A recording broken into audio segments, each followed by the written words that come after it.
All right, thank you so much. We now kind of quickly fast forward to what is the next frontier, I think, in both the disruptor and also new divide and how we think about security technologies, both in the contemporary period and also what we might predict and project the security landscape to look like in the future. So to kind of continue and build on the questions from the last theme, we have two really esteemed scholars on emerging security technologies, particularly in the realm of artificial intelligence and machine learning. I'd like to welcome both Branka Marijan and Alexandra Volokhova here today. We'll start with Branka, who is a senior policy researcher at Project Plowshares. So thank you, Branka.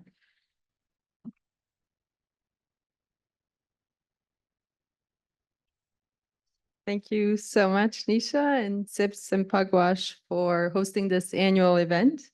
I'm going to talk a bit about algorithmic warfare today. And sorry, Matt, I'm going to throw jargon. This is a very Canadian thing. We don't want to be outdone by Washington on anything. So I will throw out some jargon, but I'm going to leave plenty of time for you to ask questions. So if something isn't clear, please do ask me. So let me start by saying that there is a swarming, to use that term, of regulatory discussions at international and national levels on AI for security and military uses, as well as on autonomous weapons. Just yesterday, the United States President Biden signed the first national security memorandum on AI technologies. The memorandum notes that, like cyber weapons, AI tools cannot be counted or inventoried, and everyday use can, as the memorandum makes clear, go awry, even without malicious intent. Of course, the implementation of the memorandum, and indeed much else, will depend on the outcome of the US election. So I'm going to talk about algorithmic warfare, which aims to capture some things that we're actually seeing on the battlefield, which is indeed growing autonomy, weapon systems, but also the use of AI for decision support systems. So decision support systems have gotten a lot more attention since their use in Gaza. These are systems that can assist, or that can acquire target data. They can also generate target data. And then I think combining the use in actual weapon systems and the decision support systems helps us understand that the issue of military uses of AI goes beyond just sort of whatever we have in our imagination of what an autonomous weapon is, but it indeed has broader implications for decision making. And I'd like to make 5 key points. 2 are key trends shaping regulatory realities, and 3 are on governance processes that I want to bring to your attention.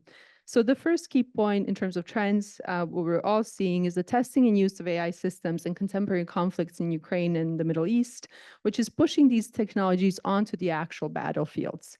The lessons that states are learning is that small and many and AI-enabled drones, for example, is being taken both by larger and smaller states. So the United States has, for example, earmarked $1 billion for its replicator program, which is meant to bring to the battlefield very small drones that are you can think of as being also disposable. So these are systems that are not expensive, that are generally being brought from the civilian sector into the military sector very quickly and onboarded. In a recent Foreign Affairs article, Michael Horowitz, who is a professor at Penn, but also has spent the past year shaping US policy at Pentagon on autonomous systems and AI, has noted that these systems are leading to impact both in terms of precision as well as mass, and that what these systems now offer actually is precise mass.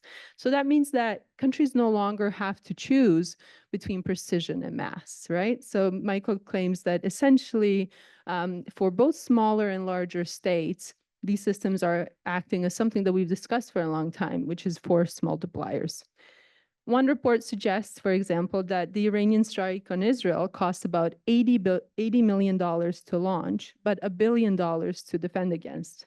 Michael claims that a wealthy country and its allies could afford to, bear that cost a few times, but maybe not 20 times or 30 times or 100 times.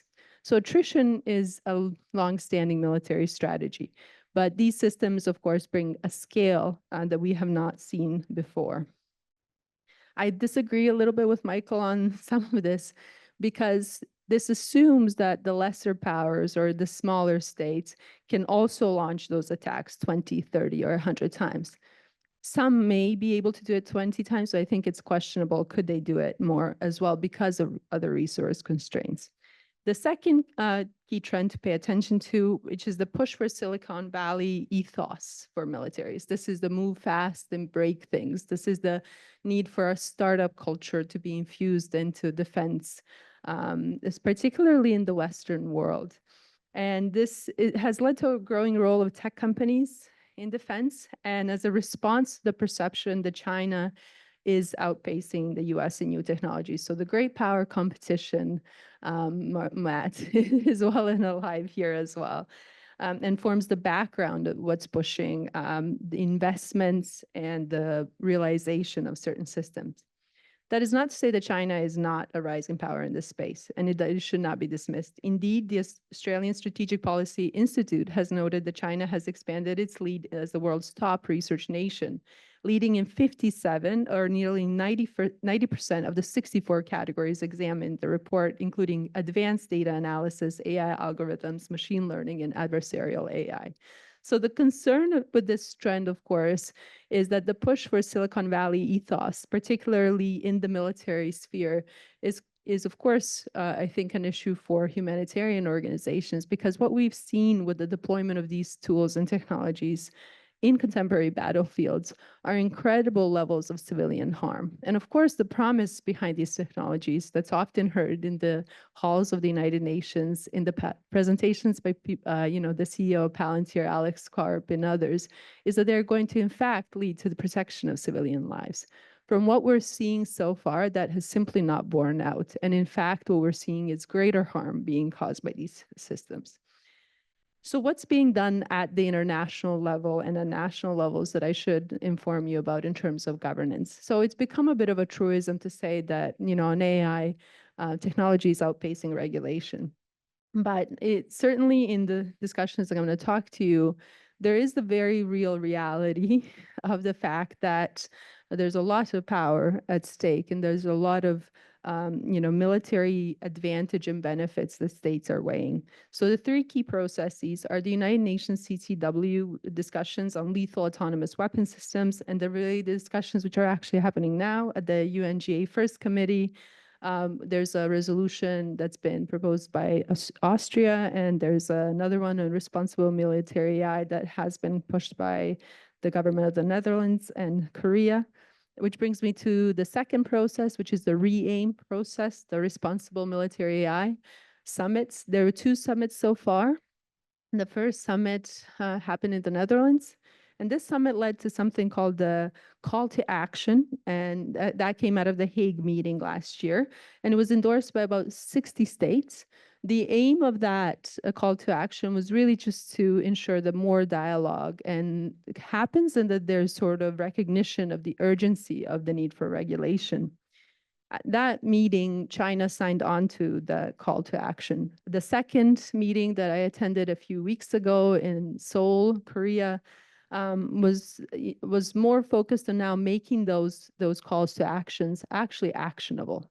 But what happened in the Seoul dialogue became clear that there were quite a few differences between states on these actual ways to move forward. So China did not sign on to the Blueprint for Action, which was also signed by some 60 states. It was supported by some 60 states.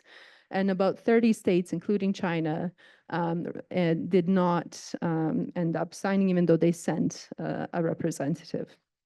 So the need to, one of the contentions and one of the things that was brought out in the Blueprint for Action, which very much relates to the earlier discussion and to the question that was asked, was the fact that one of the points was on the need to prevent AI from being used to proliferate weapons of mass destruction.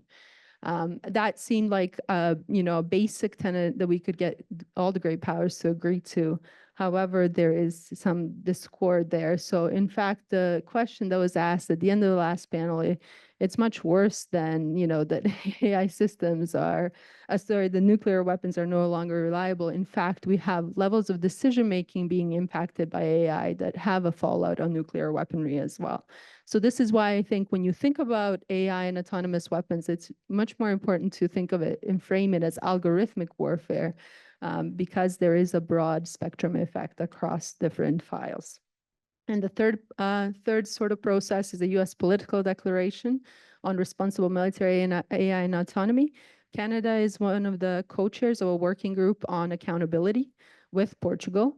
And the U.S. political declaration is a non-binding, right, agreement, as all of these things are so far, that we have so far.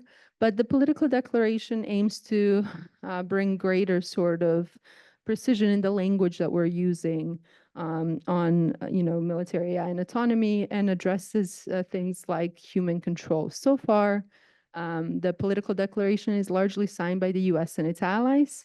Right? So, sorry, endorsed by the US and its allies. I want them to sign things. They're not signing things. It's endorsed by the US allies, certainly not something that's endorsed by China. And the US political declaration, the re-aim process, and others, we have seen Russia generally be excluded, of course, because of the events in Ukraine. So Russia was not invited to the re-aim summits. It certainly will not sign on to the US political declaration. One of the issues that we have, that even though the political declaration may have good content, Cesar and I talk about this, sometimes there's a bit of shooting the messenger, that because it is led by the United States, the likelihood of China and Russia signing on to it or endorsing it are not high. So what essentially I want to end on is the point that we need, given the significance of this technology, and given its impacts on warfare already, and its incredible impacts on warfare in the future, what we need are actual agreements at the international level that involve the greatest number of states. And these processes that we have currently, I haven't talked about the CCW, and I see Paul in the room. Paul and I both aged prematurely in that forum. But the CCW is generally a stalled forum. And so there's been effort to take the issue of autonomous weapons out of it and into the broader UNGA discussions. There is very little political will to do so. And I'll get back, to wrap up, I'll go back to my first point on the key trends, and that's what's really making the regulatory discussions very challenging, which is the fact that states are observing actual battlefields and seeing the utility of this technology, and a lot of hype about the technology. And when placed against the background of the great power competition, the likelihood of achieving the regulations that we need at the international level that will make us much more secure globally is not very high. Thank you.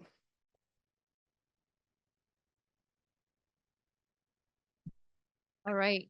On that uplifting note, we'll turn over to Alexandra, who is a PhD student at the Université de Montréal and also a researcher at MILA, which is Quebec's AI Institute. Thank you. Thank you so much for the introduction. Thank you so much for inviting me to this conference. It's really an honor and pleasure to be here with you. And I want to elaborate a bit more on the applications of AI in the military. The AI is really widespread in our civilian technologies, but as well in the military. And as Branka already mentioned, it's not only autonomous weapon systems, it also are largely involved in informing decision makers. And in general, any information analysis is very tempting to implement AI technologies for that.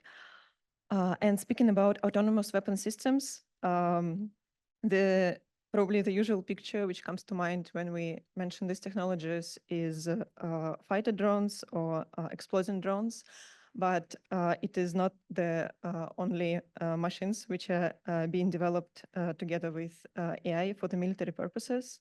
There are multiple weapons of different scales, from small drones to huge submarines, in which AI is being deployed. And for the airborne forces, it is mostly drones, which have capability to follow and fire different targets, including radar systems, armed vehicles, but as well human personnel. And several of these examples which we see applied right now in the war in Ukraine is Lancet LM, the system developed by Russia. The other systems include systems on the ground, unmanned ground vehicles, and as well as legged quadrupled robots, which are believed to have better mobility in more complex terrains. And they can either play assistance role in logistics of the soldiers, or they can perform same things as drones for following and firing targets. One of the examples is Milrem Themis unit, which was developed in Estonia and currently deployed in Ukraine. And other examples are naval forces. As I said, there are submarines which are being developed, for example, by Israel. The system is called Blue Whale Anti-Submarine Warfare. And in the previous year, it was successfully tested in the NATO exercises. And the scale of some of these machines is more than 50 tons in weight. So it is huge machines which are capable of operating autonomously. And the important detail about naval systems is that there is a huge interest of imposing even more autonomy in the systems because of the signal jamming. In ocean, it is quite difficult to maintain stable signal. So the military forces are very prone to make systems operating in the ocean more and more autonomous. And a couple of words about combat and control applications of artificial intelligence. Currently, there is a huge hype about large language models, ChatGPT. They are entering all the possible markets. And military agencies are also interested in deploying them for recommending military decisions. This was announced as one of the priorities for Palantir. And recent public studies indicates that large language models are more prone to recommending pre-escalation tactics compared to expert humans. And also the underlying motivation and logic of the systems is not clear. Apart from large language models, artificial intelligence has been used for assisted targeting, as Branka also mentioned. And one of the recent very horrifying examples is the Lavanda system, which is the artificial intelligence program. And as journalistic investigations shows, it was trained on the surveillance data, mostly from the cell phones, and it assigned a particular rank to each person in the Gaza Strip, and this rank was supposed to correspond how likely the person is to be a Hamas militant. And journalistic investigation shows that it led to massive targeting and assassination of thousands of people. And the very scary trend is that people tend to trust a lot AI technologies without really checking and double checking the targets and the decisions which AI suggests to people. This has been indicated in the studies about large language models as well. And another important study was conducted with nuclear decision making, making decisions about launching nuclear weapons. And AI also can be used to analyze satellite data, analyze all sorts of sensor and data. And in the wargaming scenarios, it was shown that people also tend to trust AI systems without spending enough time to verify the suggested decision. Yes, so this is the picture, which is very scary. And I personally started learning about the subject quite recently for myself. And I'm coming from the technical background. I'm a PhD student in AI. And, in this field, there are a lot of people who believe that AI can bring so many good things in the world. And I still believe in this. But unfortunately, there is not enough conversations about these dark sides of the technologies. And also, the problem which I see in the community is that we don't have enough even education in the law background, in the ethical background. And given the impact which AI have on the society, I believe that there should be mandatory trainings in ethics and politics for people who train in AI, which is not currently the case. And unfortunately, there are still voices in the community saying that politics should be separate from the mathematics, from the pure technology. And it is particularly heartbreaking seeing how AI is influencing humans' lives right now and exacerbating the horrors in the war. And yeah, I personally would call for more collaboration between different fields, between the AI research community and policymaking community, and also calling for responsibility and maybe even sometimes some political stance from the most renowned academic institutions.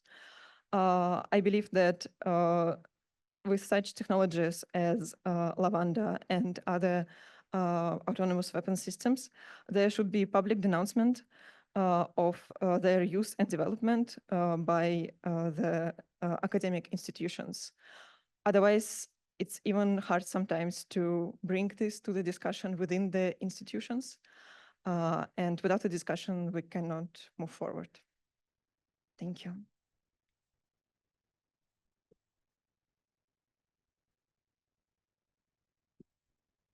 Thank you, Alexandra. I forgot to introduce myself. I'm Nisha Shah. I'm a professor in the School of Political Studies, and I'm also currently the Associate Director for the Center for International Policy Studies. Thank you to you both. I think what both of these presentations have brought to the forefront is that there are kind of three worlds colliding. There's the experimental, in which the battlefield has become akin to what Susan Lindy calls an open air laboratory. We have the operational dimensions, which are not just about the deployment and design of weapons, but the actual systems of decision making. And these are raising incredibly complex questions about the ethical implications of the militarization of a particular technology, in this case, artificial intelligence. And I think both of these presentations actually, for me, raised an interesting way to think about the question of meaningful human control, which in the context of AI, we always talk about the human operators of a technical system. But how do we think about meaningful human control in terms of our regulatory environment, and a regulatory environment that's designed not just to prohibit these weapons, but to ask questions about their permissible and responsible use. So there's a lot in those two presentations, and I'd like to now open it up for questions. So I'll start here.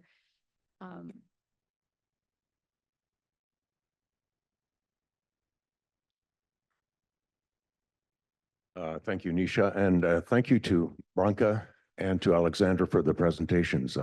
My name is Earl Turcott.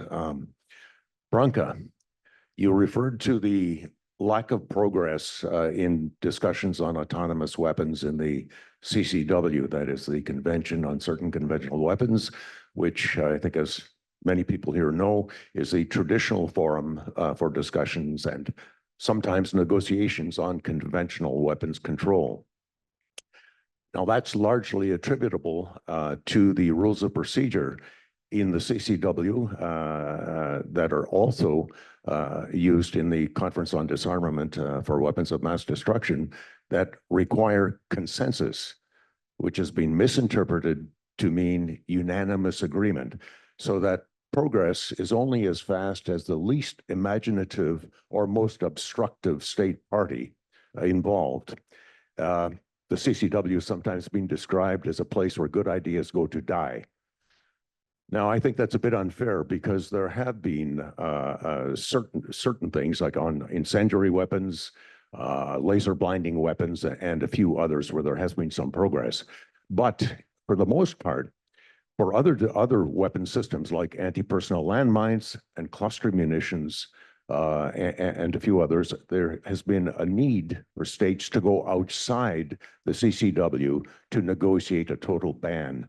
Canada, as you know, led on the anti-personnel mine ban treaty, and 6 other states led on the Convention on Cluster Munitions.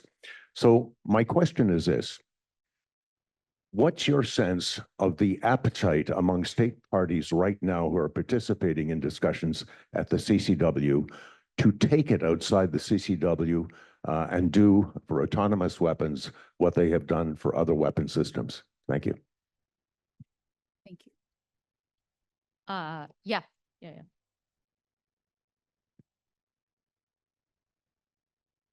Thank you, Earl. And I don't mean to defend the CCW by any means, but I do think it served a very useful role, which is that it has been an incubator, right, for this topic. Because I think talking to you all, and generally now when I present on these topics, it's so much easier to outline what the key issues are, what the regulatory discussion should be like, because, the technology has advanced to a point where it's also become a bit more mainstream.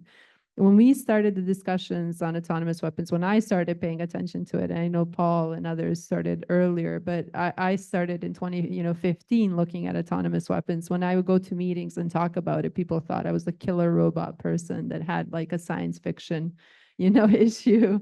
It was just something that was seen as so distant and so futuristic and really in the realm of science fiction. So what the CCW offered, especially for a lot of smaller states that do not have capacity and resources, I mean, that's the other thing to mention, even on the US-led political declaration, a lot of those states don't have capacity, even Canada, like the number of people we have at DND and GAC working on the issue of autonomous weapons, like we know each other. That's how small the community is.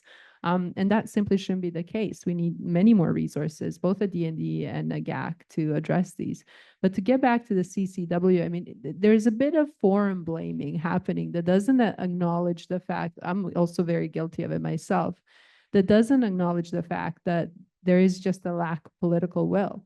And the reason the CCW has stalled is not because, yes, consensus is unanimity is a challenge, but also because too many states are comfortable letting those disruptive states stall that process. So the reason Russia very literally is the most vocal and obstructionist state in the CCW is because it works for the other states in that room, right? So the challenge that we have, is that all these then other states start talking about the CCW as the appropriate forum. I think until recently, Canada argued that it was the most appropriate forum. So some success may be moving us away from the most appropriate forum there.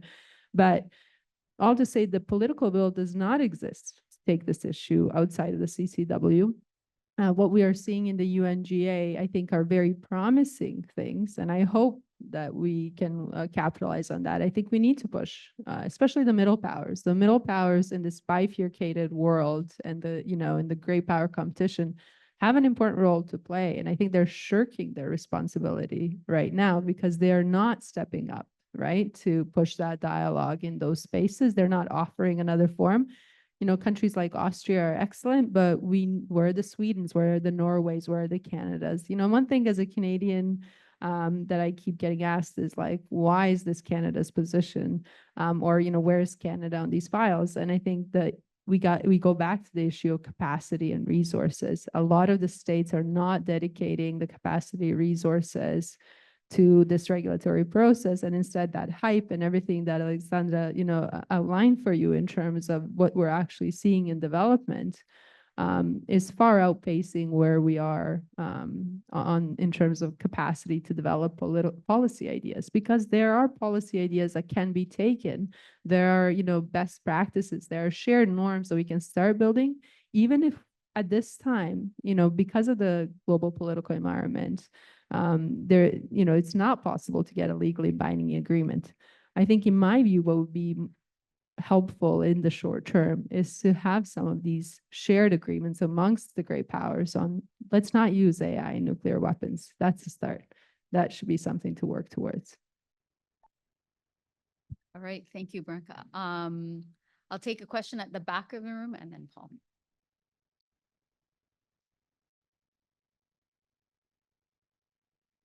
Hi, my name is Firdaus Karas. I'm a media content producer, so I'm following AI very closely, especially generative AI. I'm not sure why you didn't mention, thank you for your presentations, but I'm a little puzzled. Last year in the General Assembly, the first ever resolution was passed on autonomous weapons. It was passed by 164 countries in favor, which in UN terms is an overwhelming majority. Only 5 voted against, and I think 8 or something like that abstained. The 5 voting against included Russia and India, and the 8 abstaining included China. So having said that, 164 countries came together for the first time to pass a resolution on autonomous weapons.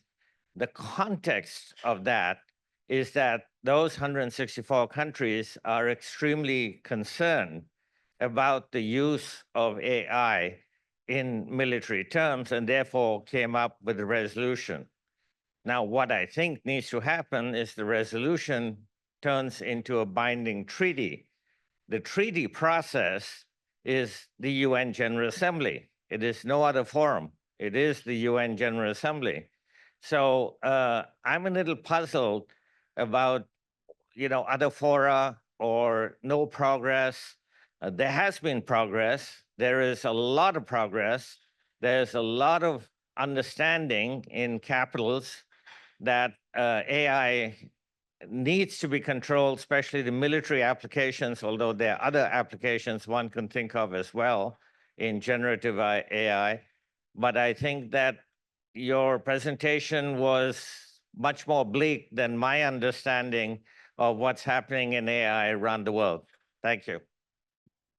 Thank you. It's a bit of an occupational hazard when you follow these files and you don't see progress. Maybe you expect a lot more. But I'm fully I'm fully with you on this. And the resolution that I said was proposed by Austria in the UNGA is a follow-on from that first ever resolution last year.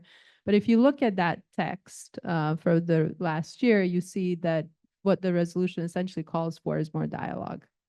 Right. So that's not we need to expect more from these states. And the reason my presentation was maybe a little bit bleak was that I was pushing for actual progress and actual commitment. So In fact, what might not be clear maybe from my presentation is that Plowshares and myself, we've been very intimately involved with the lead up to some of that text in those resolutions and pushing countries, including Canada, but others, for a legally binding instrument.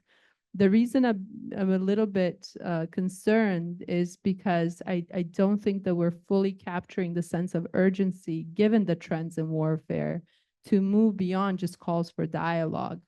And in fact, what we saw when Austria tried to make this resolution this past week, adopted by more states, are statements from countries that that show a level of unwillingness, right, to make some of those hard legally binding commitments.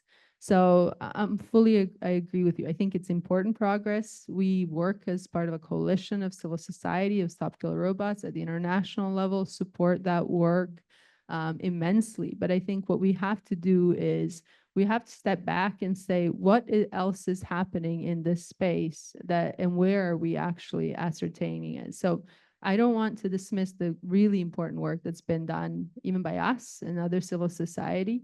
I think it's really critical to recognize it. Indeed, this issue would not have been on the UN agenda if civil society hadn't pushed for it. It would not have been followed on if civil society had not ensured that this topic remains an issue for the broader public, even when AI seemed like a distant thing. So I appreciate the comment. I think I should have stressed more that there are these glimmers of light. But I do think that we have to sort of say the global security situation is so serious. And with these tools being deployed in the way that Alexandra was talking about in Gaza, for example, where the Lavender, the military commander reviews the target recommendation for 20 seconds, right? 20 seconds to confirm that the target is male. That's what we're learning from investigative reporting because, of course, states are not very forthcoming, and Israel is certainly not going to be forthcoming about its systems.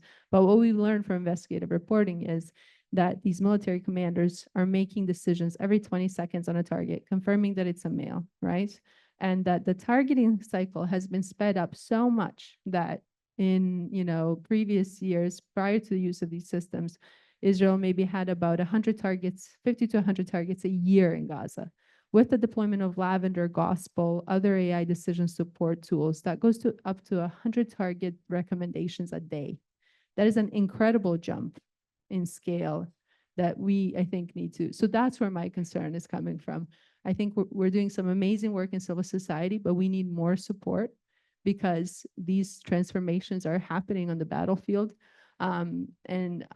Yeah, I think a part of my role is to be a champion of the processes, but a part of it is also to step back analytically and say, we need to do more because these trends are very real and impacting civilians as we speak. I'll take the question there. Maybe in the interest of time, I'll take the next two questions together. Thanks. Just following up, an area that would seem self-evident you wouldn't want to have AI supplant human decision-making is in nuclear command and control.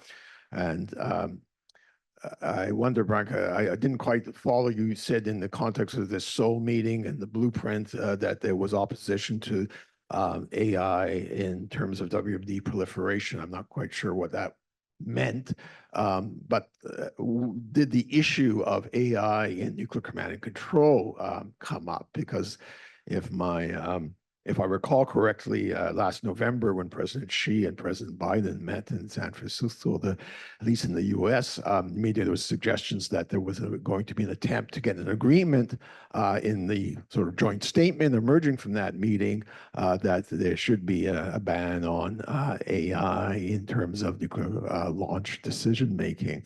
That didn't appear in the final statement. It's not clear the problem there, but it does seem to be an area that needs attention.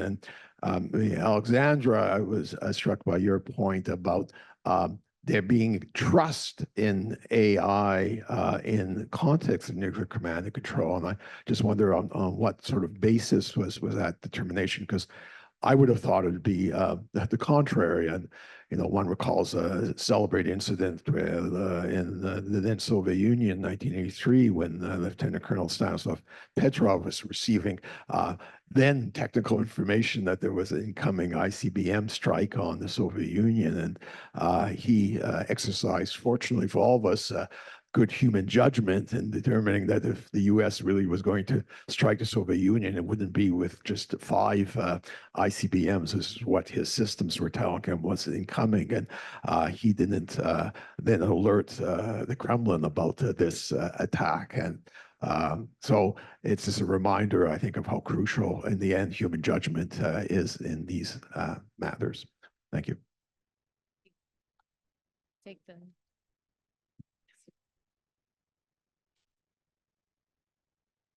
I'll take both questions so much. Thank you both for your, I'm Robin Collins with Canadian Pugwash Group. Thank you both for your very interesting presentations. This subject is very challenging for those of us on the common security front because of the competition between what are called sometimes offensive versus defensive weapons. And Branka, I had a question, and thank you for raising the disparity between the cost of defending against incoming versus sending the outgoing weapons. And it challenges somewhat some of the thoughts I'm going to reveal later today. So thanks a lot, Branka. But my question was, given the challenges of the offensive versus defensive weaponry, the conversation usually goes to, as you did, governance, because the contradiction may not be resolvable on a technical level. But I did want to ask whether you felt that cost ratio was insurmountable, or whether it really wasn't the point.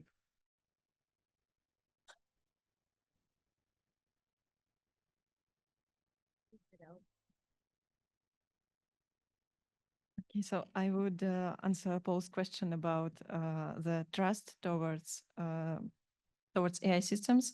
I was referring to a study, war game and simulation scenario, where people were in the situation of making decision to launch nuclear power or not, and in this scenario, the information which was coming to them was from the AI agent, which was like supposed to analyze the sensory information, satellites, images, and so on. And the conclusion of the study was that people tend to trust a lot AI system without understanding why the system made particular decision. And it is a general trend in like reliability, which humans tend to have towards AI systems. The huge problem is that we very often cannot explicitly tell why system propose particular decision. Especially with the large neural networks, language models, when we communicate with ChatGPT, it proposes us something, but the underlying logic and motivation is not clear. And even worse, there is no underlying logic as we as we usually think about it when we communicate with humans. We in the computational process, which happens in the AI, we don't have a good explainability tools to directly explain and point out which like thought led to which thought. There are like not even thoughts. So and we take this, like the outcome of the systems, as a black box, and we trust it because we trust that it was tested in some scenarios and it showed good results. But this reliability is very problematic, especially when it comes to such crucial decisions as launching the nuclear weapons. And the other comment which I wanted to say, you mentioned that the ban on AI in the nuclear was not achieved. And as a person coming from AI background, I don't think that complete ban on any AI system could be achieved in nuclear weapons, just because AI algorithms can be used for image processing. It can be quite inside the software. So completely excluding any AI from the whole system is unlikely to me. But clarifying particular boundaries where AI should not be used could be more helpful in achieving some progress in this agreement. Yeah, and to address Paul's question, absolutely. The blueprint stated that there was a need to prevent, and scribbled some notes, need to prevent AI from being used to proliferate weapons of mass destruction. That was one of the points in the blueprint for action. The general sort of understanding was that China did not necessarily share the view because of the sort of broader application of AI in the nuclear sphere, that there was some contention there. But I think the contention goes beyond that point because of the general sort of competition between the United States and China. But I think that very much in agreement with Alexandra that these technologies, I mean, when we look at how militaries are using AI, are found, from back-end office functions, right? They're found in towards targeting at the other extreme, right? So what would be incredibly helpful at the international level and to make those UNGA resolutions really meaningful is to have some sort of agreement between the United States and China. Precisely what we were hoping that would come out of that meeting last year, right, was this sort of a very clear red line, I think, on nuclear weapons or weapons of mass destruction generally, right? No one has talked about biological or chemical weapons yet, but there was a researcher who literally took to the White House a sample of the next pandemic that was given to him by one of these chatbots, right? So there are very real risks with this technology that I think if we can at least agree on weapons of mass destruction being a very clear red line, we're starting somewhere. In terms of the cost ratio, I think my point was precisely that we can't think about it like that. I think the challenge is that this leads to a very slippery slope, right? The issue with the small and many is, these technologies, your adversaries will adapt, and there are, now improved, right, defenses against drones in Ukraine that are being used, right, by the Russians and the Ukrainians. And that sort of, innovation that we see, right? Like, I think, Nisha, you talked about the open test labs. I mean, Ukraine is a real, live AI warfare test lab, both because of what, Western companies are testing in these contexts, but also because of the domestic perception, right? The Ukrainians are very clear that they would like to develop this advanced technology defense sector, very akin to Israel's, because they see it as both necessary to protect their territory, but also because they see it as, an incredible future economic benefit to the country. So I think, we can't think about these costs, but countries are, and that's leading to the push for the development and use of these smaller systems. These AI-enabled drones make regular artillery targeting much more precise, right? So we need to, and this is, I guess, where I wasn't clear about, the need to be positive about what we need to do. We need to speak to those arguments. If we're calling for a regulation, we need to be very clear about what the benefits are of actually putting in place regulations. And I think all of us in this room can probably at least agree to the weapons of mass destruction being, a common, clear no-go zone. Thank you. Thank you. Were there any other questions from the audience? Oh, yeah, Cesar.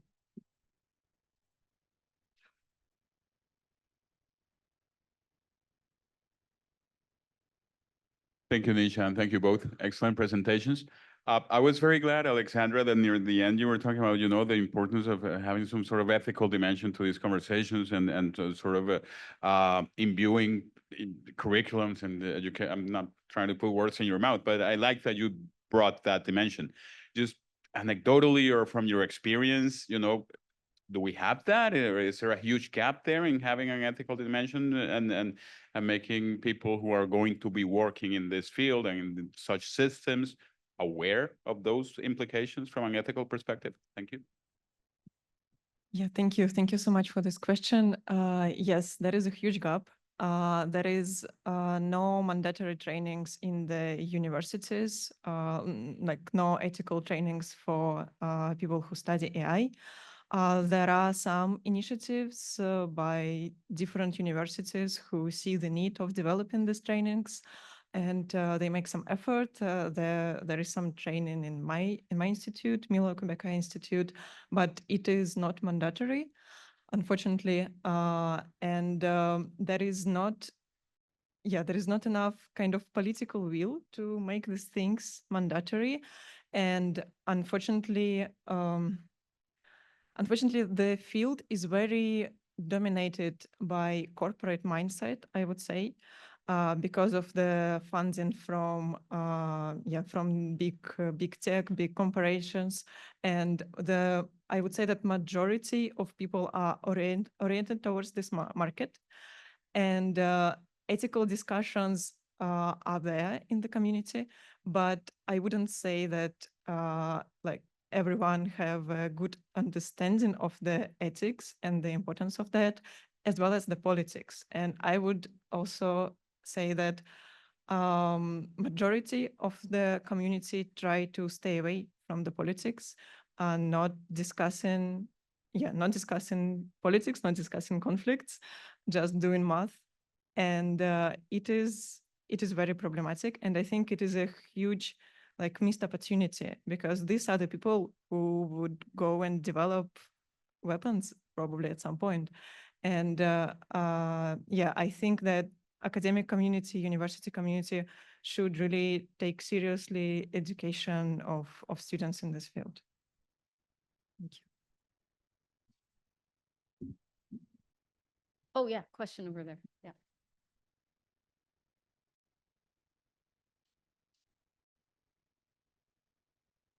Thank you.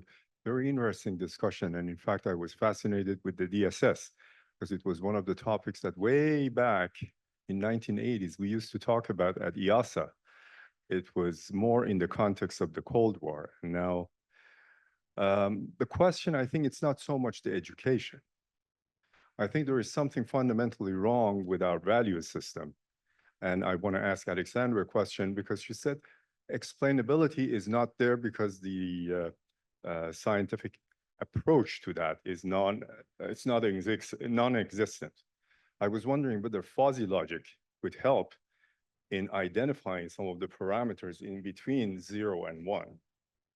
And the other thing is pertaining to the target finding. That would be the area where it could be applied.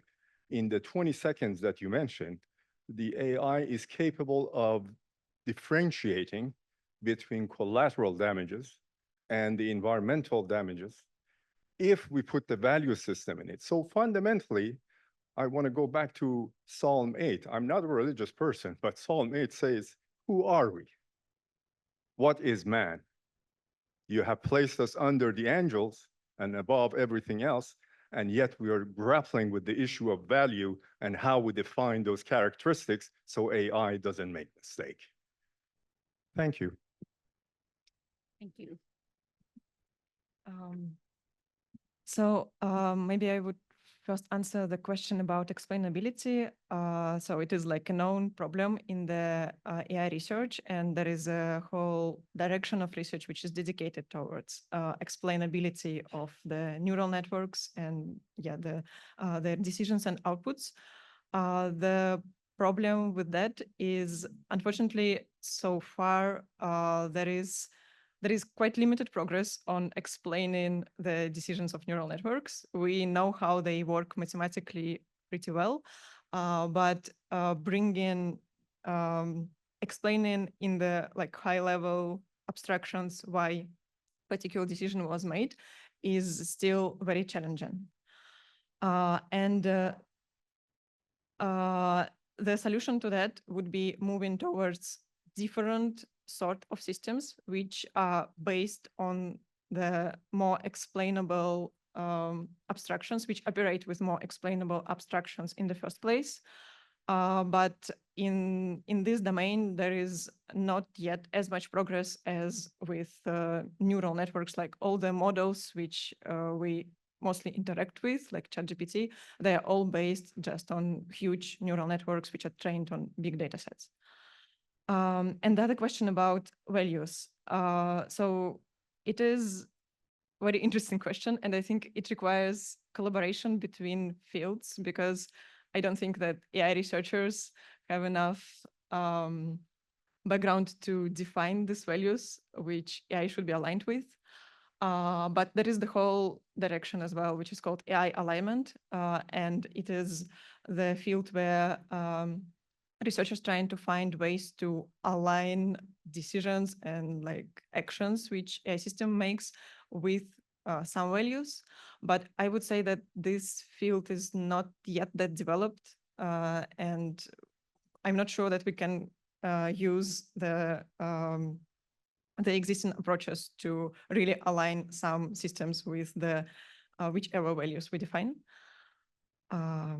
Yes, I think that's mostly it. And maybe stress again that it would be really crucial to have more conversation and give more education to people who develop the systems about the diversity even of the existing values and why it's so important to have multiple parties in these conversations.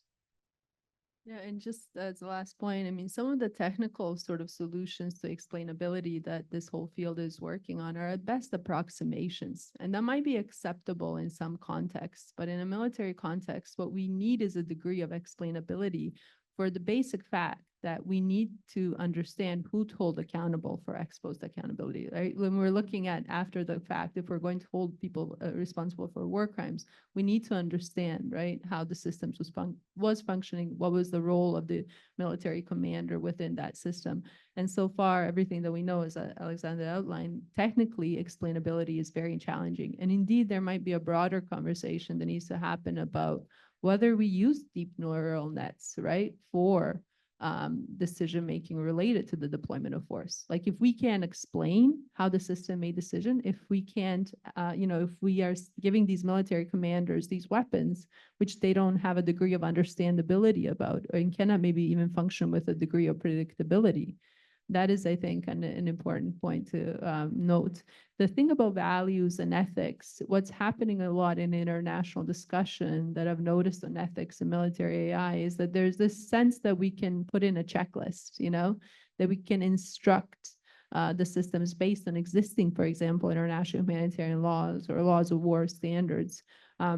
But so much of decision-making in warfare is based on context. And a lot, what we see with this technology is we haven't built systems that don't hallucinate. We haven't figured out the problem of alignment.